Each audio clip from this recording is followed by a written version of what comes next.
Have you checked the children?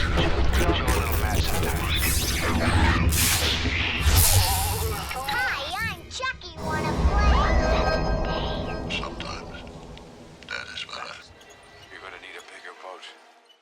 What's up, everyone? Welcome back to the Horror Show. I'm Cecil Laird. And you have Jaime Fuego here. And what are we here for, Fuego? We are here to give a bit of a rapid reaction review kind of thing to the initial episode, the pilot, the first episode of The Outsider on HBO, directed by Jason Bateman and based on the 2018 novel by none other than my dude, Stephen King. And I'm glad that we got the chance to check this out on the first night, man, because people have been heralding it as, it's of the true detective gritty vibe and everything. And I mean, King has been so enamored with this true crime stuff. I mean, between Mr. Mercedes and, obviously carrying on into this, there's a character from that series that pops up into it. But as far as adaptations go, dude, this is one of the most faithful, as somebody who really enjoyed the book quite a bit, that I have ever seen. It was just very much great casting, great acting, true to the book, but I'm more curious about what you thought, being not too familiarized. Yeah, and I'm not usually a big fan of true crime style stuff, and this is just straight murder mystery from the beginning. However, it's intriguing because, the idea is, how can a person be in two places at once? So overall, I actually really liked it, and I'm wrapped up now. I'm going to definitely want to finish it. I'm not sure, neither of us are sure if it's 8 or 10 episodes, but Watchmen was 8, so maybe this is going to be 8 as well. But either way, I'm on board because I'm curious to see, and I know that someone kind of spilled the beans on our reaction as to how this might go a little bit as far as what might be bubbling below the surface. So I'm excited to see how it plays out and how that, extra natural aspect might come into play or whatever. So I'm excited about it. I thought it was a strong first episode. So story-wise? Yeah, so story-wise, we basically have just a pillar of the community. In the book, it's somebody in Ohio. It's obviously been shifted to Georgia, which is where I'm presuming they're filming this, because that's where so much gets filmed. But, basically, so Jason Bateman is playing this, local school teacher and Little League baseball coach who is being accused of a grisly murder of a young boy, and not just a murder, but rape and sodomy with branches. The horrible stuff. We only get a glimpse of it in it, thankfully, which I was actually relieved about. I didn't want to see anything too graphic, because of the fact that it is HBO, and who knows how far they would go. But Ben Mendelsohn is playing somebody who is well acquainted and almost friends to a degree with Bateman's character, and he cannot even fathom that this is the guy that they're going to have to go after for this, but there's DNA evidence that they have and that they've kind of taken from the crime scene. And in the book, it's both, semen and blood and fingerprints and stuff. They didn't mention anything about, the first that I mentioned. But, blood, fingerprints, and 70, 80 fingerprints throughout, the abduction van, throughout, on the body of the victim. And so, but the big kicker is the fact that after he has been taken into custody, there's video footage that surfaces of, the conference for, teachers and stuff that he was at on the same day at his alibi. So there is video evidence on both sides, because he shows up on surveillance in a few spots, back home, but then he's actually captured on video by a local TV crew that is covering that particular teacher conference. So once again, as you mentioned, how can someone be in two places at once? They take it in intriguing territory in the King book. I feel like in the book they go a little bit longer before they give you a direct answer, and maybe they're streamlining that a little bit in this regard, but nonetheless, the story it's intriguing and not exactly your typical whodunit, how could this have happened, and yes, there are some supernatural influences and aspects, but they don't really go into them in this particular episode. That's just really laying the groundwork more so than anything else. So, yeah. And how did you like how they did it?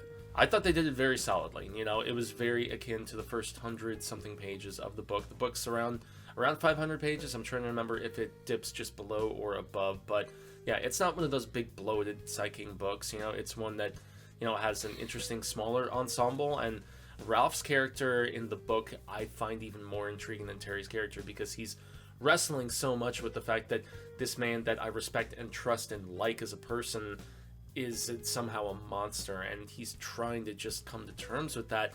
And yet, as you even see in the episode, Ben Mendelsohn, his gut is like, I don't know. You know, he's so conflicted, and just his rapid eye movements and some of his like emotive expressions and stuff, you can tell he is just really wrestling with all of this. And Bateman gets some screen time, but it is really, you know, Mendelsohn's role. He is at the like center of this, and they're actually giving him a little bit more of a dynamic with something we see at the very end of the episode. That's not in the book.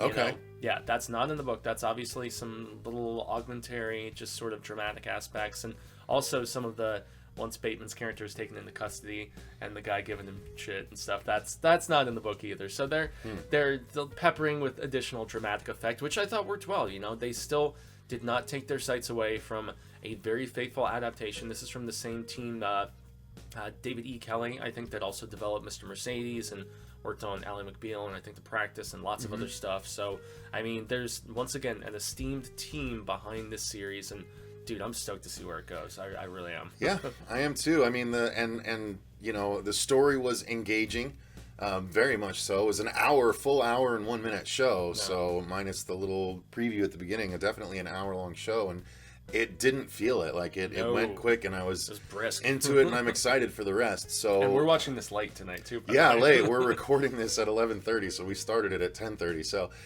yeah, and I will say that the acting was super strong across the board. I mean, Big time. Ben Mendelsohn, of course, and Jason Bateman, who also directed it. Yeah. That was a surprise for me at the end. But And the respective spouses were really just selling it. all man. the bit players are really good. I mean, the co-cop, you know, the guy that's just really trying to nail him to the wall and stuff. Everyone just did a really good job. Yeah, the lawyer's great too. Yeah. So yeah, acting wise, it's definitely strong. We haven't gotten much into effects, just the sort of brief glimpse of the corpse at the very beginning. So there's not much to talk about as far as that goes in this episode. But I do want to talk about the cinematography because it's gorgeously shot. Indeed. Very, very cool and interesting and beautiful to look at. Yeah, and Bateman coming into his own as a director too. He directed The Gift a couple years ago, which a lot of people really enjoyed, and I mean, he is just upping his prowess, man. He's in front of the camera and behind it, and anytime you can do both of those, it's super impressive. It is, Definitely indeed. double down. Indeed. So, and then sound design and music, all really well done. The music was actually very atmospheric and really, really well done. So it definitely brought you in. So I liked all that. How about you? Yeah, it definitely did. It built the eerie tension and just the whole surreal, just strangeness as to just making you wonder what is really going on with this conundrum that's presented to us. So there's a lot to chew on, even after just the first episode, and it does make it, you know, exciting to want to go into it. I worry that having such a direct question, you know, who done it, how does this happen, now being stretched over 8 episodes, we might have some slow times, but you'll be able to tell me if it's slow compared to the book or whatnot. So yeah, I mean, the book is not a bloated one, as I mentioned, but it turns into a different beast once you realize what's actually going down. Okay. It turns into a different sort of story, which I think may help with the sustain in this. So that'll be the change, like halfway through the season, kind of thing, or maybe even earlier, depending on how they decide to like go about it. And I'm stoked to see a different take on a very iconic one from the Mr. Mercedes trilogy, because this actually takes place afterwards in the King timeline and stuff. And yes, a very prominent one in the latter half of the Mercedes novels shows up in this, which is cool. So cool. Yeah. All right. Well, I think is that good enough for this I pilot think so, episode? Yeah, absolutely. There's not really that much to chew on. I mean, the kid got chewed on, for God's sake. Yeah. It's horrible. Well, So, don't expect us guys to do a weekly wrap up on this. This will probably be a premiere, maybe a halfway point, and then a finale / season review. So This was a that's review only of about convenience. yeah, exactly. In a lot Really, of well, we ways. were here and it was like, oh, it's coming on tonight. So yeah, so we'll come back in about 2 months to review the whole thing. Maybe we'll do a halfway point. We'll see how it goes. But if you guys enjoyed the pilot episode, let us know in the comments down below. If you've read the book, are you excited about this? Or are you worried about it? Or are you skipping it? Let us know all of that in the comments down below. If you enjoyed the video, click the like button and subscribe to make sure you don't miss future reviews like this going forward. You can ding that notification bell to make sure that happens.